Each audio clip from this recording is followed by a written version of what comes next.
In a previous video, we mentioned that if sigma is known, or if the sample size is greater than or equal than 30, we use a normal distribution to estimate a confidence interval. But if sigma is unknown, or the sample size is small, we use the t-distribution. I told you that some books use this criterion, some other books use this criterion. So in this video, we're going to work on this formula. So let's do an example. Remember that this is a point estimate.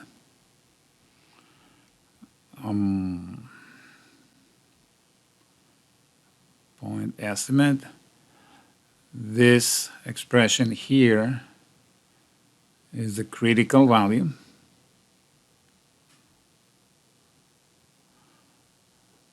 This here is the standard error.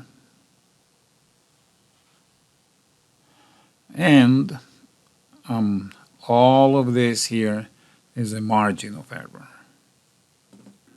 So let's say that we are given a sample that has 20 observations. The sample mean turned out to be 15, and the sample standard deviation is 1.5.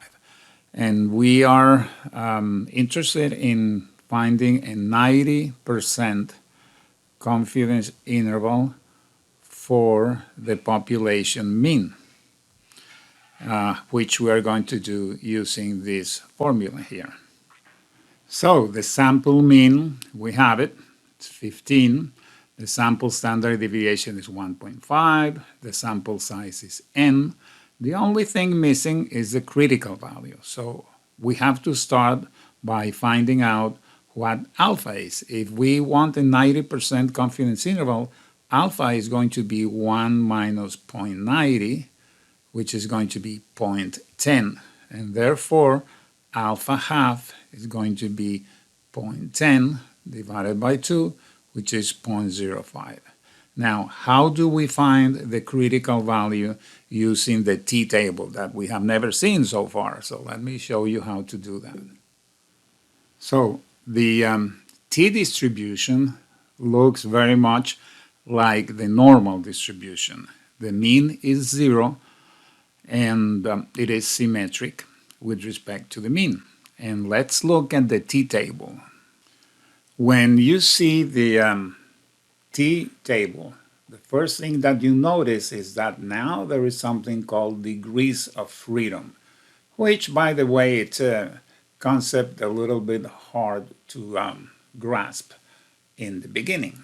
Once you have studied them a few more chapters, then you can view one of the lessons, one of the videos, which is strictly about degrees of freedom, what it is and how it is calculated.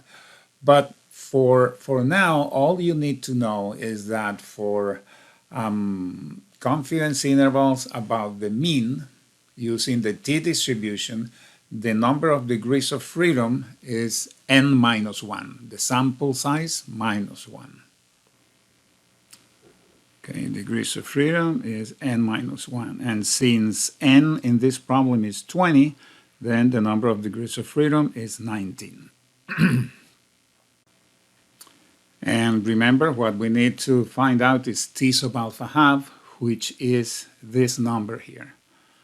It is a number, the t-score, that has an area to the right equal to alpha half, which is 0.05. Very, very similar to what we did with the z-distribution.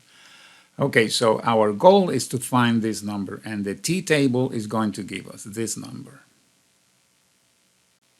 So in our problem, this should be 0.05. So what we have to do is look at the column for 0.05.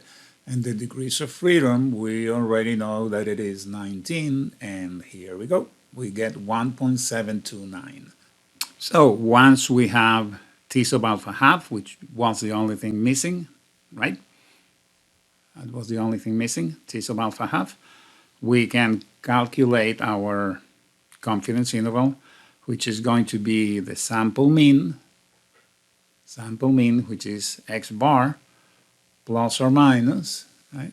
It's going to be sample mean is 15 plus or minus the critical value, which we just found, 1.729, times the sample standard deviation S, which is 1.5, divided by the square root of n, which is 20, right? Times 1.5 divided by the square root of n, which is 20. And if you do 15 minus 1.729 times 1.5 divided by the square root of 20, you're going to get this, doing it with the minus. And when you do with the plus, you're going to get 15.6. That is the confidence interval that we were looking for. And the interpretation is going to be same thing that we did with the previous video, where we used not the t distribution but the z distribution. We are 90% confident that the population mean is going to be between 14.42 and 15.6. And again, our confidence is not in this particular interval, but in the process. What we're saying is that 90% of intervals constructed this way will contain the population mean. We are going to stop right here. In the next video, we're going to do confidence intervals for proportions.